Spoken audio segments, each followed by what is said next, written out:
Okay, we're ready to get some chicken ready to fry so that we can have orange chicken. I would do the same thing for sweet and sour chicken, or if I just wanted some chicken nuggets or something like that. It's preparing the chicken is the same.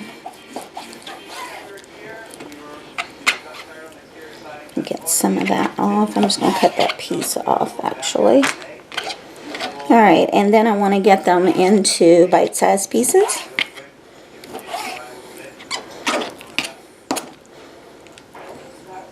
Let's see.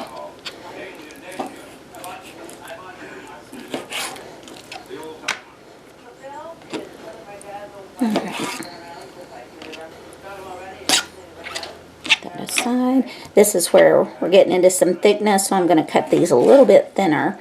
So the cooking time is going to be similar.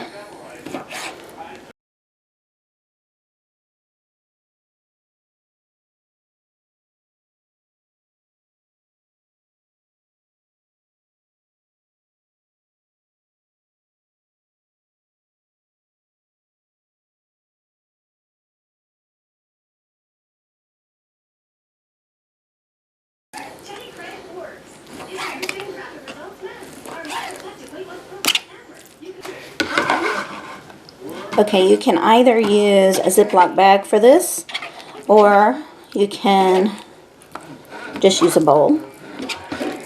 I'm going to marinate this chicken for about a half an hour before we're ready to cook.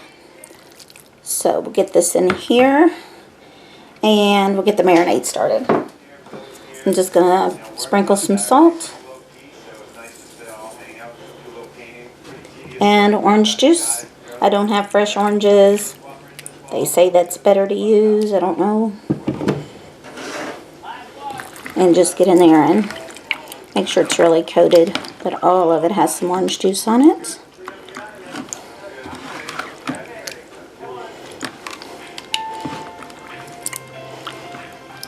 Now, I just poured it in. It's going to be based on, how much chicken you have. I'd say probably a third to a half cup. Alright, it's all coated.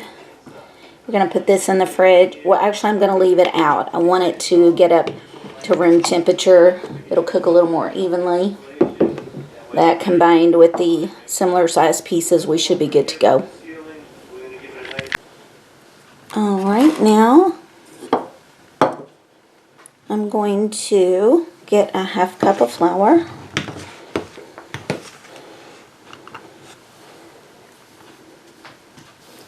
I'm going to need a half cup of,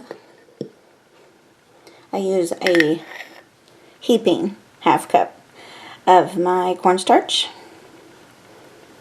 Okay, as you can see, it's really soaking it up, so I'm going to go ahead and add an egg.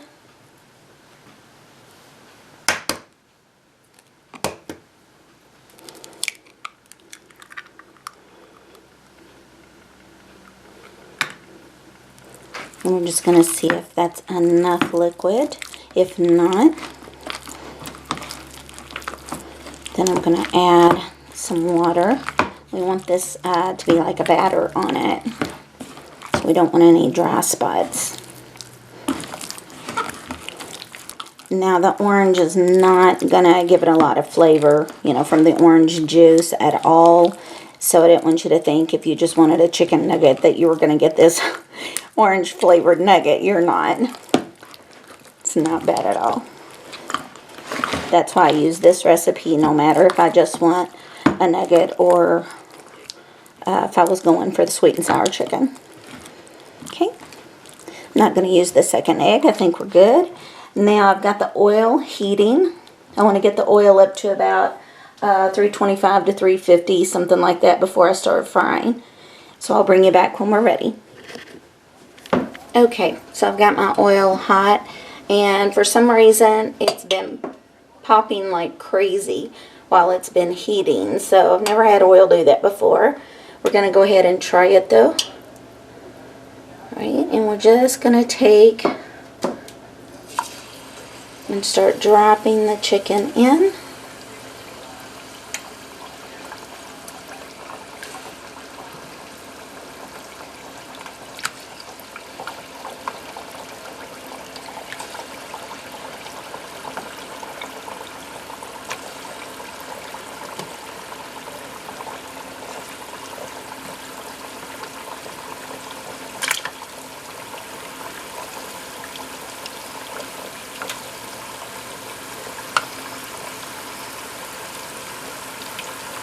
am using canola oil. It's all I had. Usually I use vegetable oil.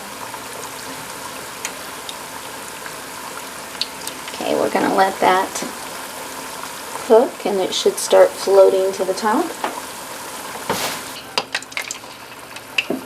Not going to make you watch me fry all of this chicken till I'm ready to do the second fry, and then I'll bring you back.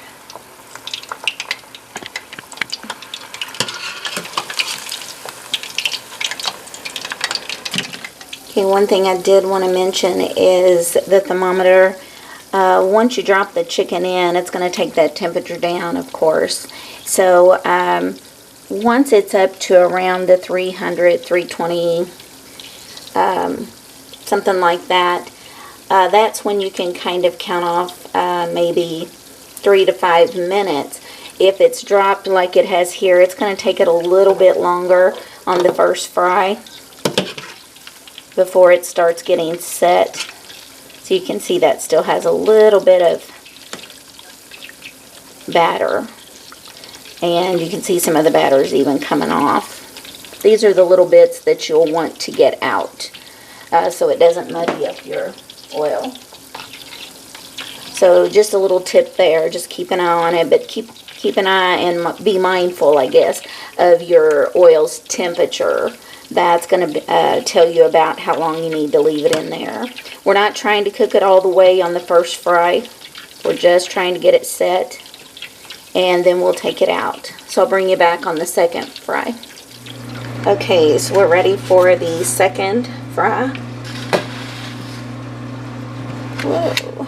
I'm going to go ahead and remove this. We're not going to need it anymore.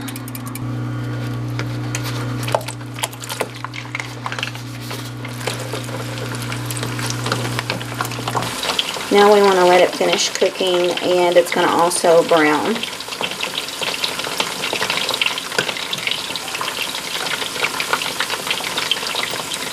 And again, I'm not going to make you watch this boil and fry. I'll bring you back when it's done. Okay, I'm getting the wok hot, and I went ahead and put some onions in.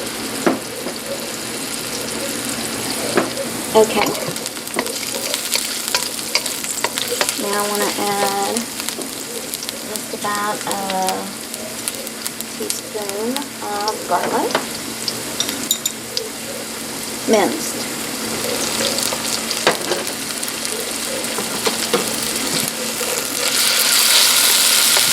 I would be adding in my ginger at this point to let it saute, but I'm out of regular ginger, so I'm going to have to use ginger powder.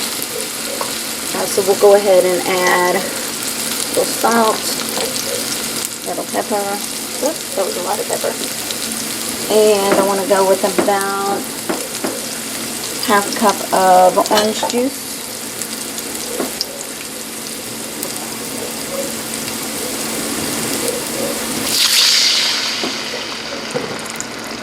And we need a tablespoon. I use heaping of the brown sugar.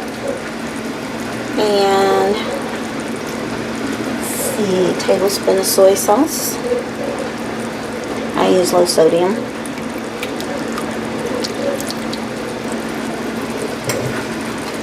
And a tablespoon of rice wine vinegar. And just a little dash of sesame oil. It's really strong, you don't want to use much. And I will put my powder in. I use just about a 1/4 teaspoon of the ginger powder.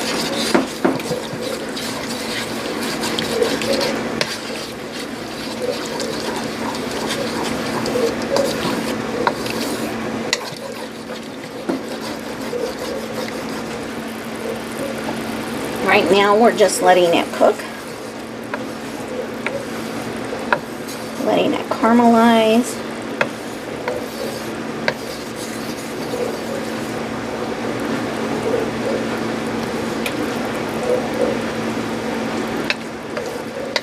Tasting good.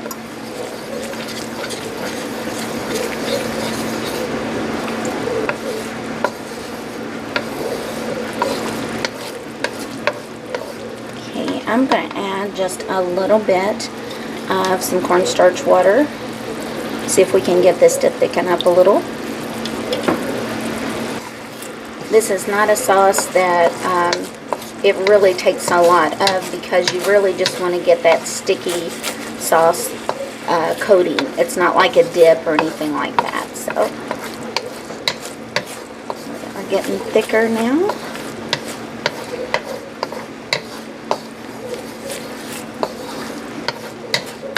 And I'm going to go ahead and turn off the heat.